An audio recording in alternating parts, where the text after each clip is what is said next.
10 ನಿಮಿಷದಲ್ಲಿ pico fall ಹೆಂಗೆ ಮಾಡೋದಂತ ಹೇಳ್ಕೊಡ್ತದೆ. 2 ಬದಿಯನ್ನು ಸೀರೆ ಕಟ್ ಮಾಡ್ಕೋಬೇಕು, ಸಣ್ಣ ಕತ್ತರಿಸ್ಕೋಬೇಕು. ಇದು ಸೀರೆ ಫಾಲ್ ಆಗಿರ್ತದೆ. ಪಿಕೋ ಹಾಕಬೇಕಾದ್ರೆ ಈ ಥ್ರೆಡ್ನ ಚೇಂಜ್ ಮಾಡ್ಕೋಬೇಕಾಗುತ್ತೆ. 2 ಬದಿಯನ್ನು ನೀಟಾಗಿ ಪಿಕೋ ಹಾಕಬೇಕು.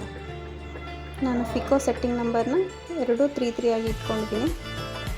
2 ಸೆಟ್ಟಿಂಗನ್ನು 3 ಆಗಿ ಇಟ್ಕೊಳ್ಳೋದ್ರಿಂದ ಪಿಕೋ ಚೆನ್ನಾಗಿ ಬರ್ತದೆ.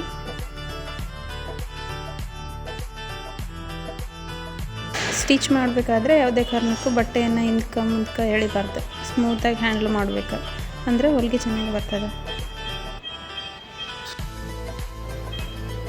ಒಂದೊಂದು ಸಾರಿ ಬಟ್ಟೆ ಜರಿತಿರ್ತದೆ, ಆದರೂ ನಾವು ನೀಟಾಗಿ ಇಟ್ಕೊಂಡು ಸ್ಟಿಚ್ ಮಾಡಬೇಕು. ಈ ಬಟ್ಟೆ ಅಂತೂ ಹೆವಿ ಜರಿತದೆ,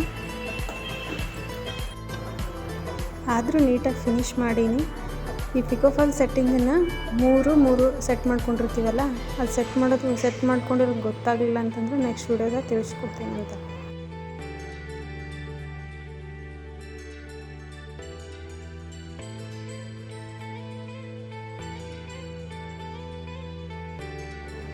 ನೀಟಾಗಿ ಫಿನಿಶ್ ಆಯಿತು. ಈಗ ಫಾಲ್ ಜಾಯಿಂಟ್ ಮಾಡಬೇಕು. ಫಾಲ್ ಜಾಯಿಂಟ್ ಮಾಡಬೇಕಂತಂದರೆ 10 ಇಂಚ್ ಬಟ್ಟೆ ಬಿಟ್ಟು ಅಲ್ಲಿಂದ ಫಾಲನ್ನು ಕನೆಕ್ಟ್ ಮಾಡ್ಕೊಂಡು ಜಾಯಿಂಟ್ ಮಾಡ್ಕೊಂಡು ಹೋಗ್ಬೇಕು. ಈ ಪಿಕೋ ಹಿಂಗೆ ಹಾಕಿದ್ವಲ್ಲ ಅದೇ ಸೇಮ್.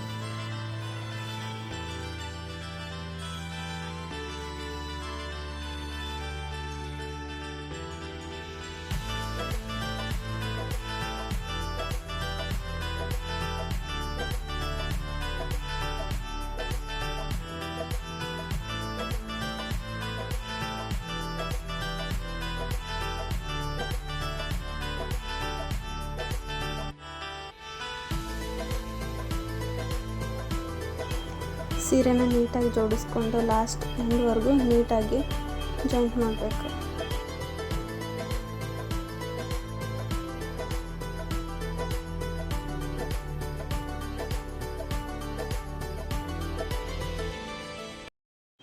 ಸ್ಟಿಚ್ ನೀಟಾಗಿ ಕಂಪ್ಲೀಟ್ ಆಯಿತು. ಸ್ಟಿಚಸ್ನ ಎಷ್ಟು ನೀಟಾಗಿ ಬಿದ್ದಿದ್ದಾವೆ. ಫಾಲ್ಸನ್ನು 2 ಟೈಪ್ಸ್ ಮಾಡ್ಬೋದು. 1 ಟೈಪು ಮೇಲ್ಗಡೆ ಕೈ ಹೊಲಿಗೆ ಮಾಡ್ಬೋದು, ಇನ್ನೊಂದು ಟೈಪು ನಾನು ಮಾಡಿದ್ದೀನಲ್ಲ ಈ ಥರ ಸ್ಟಿಚಸ್ನೇ ಪಿಕೋನೇ ಕಂಟಿನ್ಯೂ ಮಾಡ್ಕೊಂಡ್ಬೋದು. ನನಗೆ ಕೊಟ್ಟಿರೋ ಕಸ್ಟಮರ್ನು 2 ಸೈಡನ್ನು ಪಿಕೋ ಮಾಡಿರಿ ಅಂತ ಹೇಳಿದ್ರು. Thank you.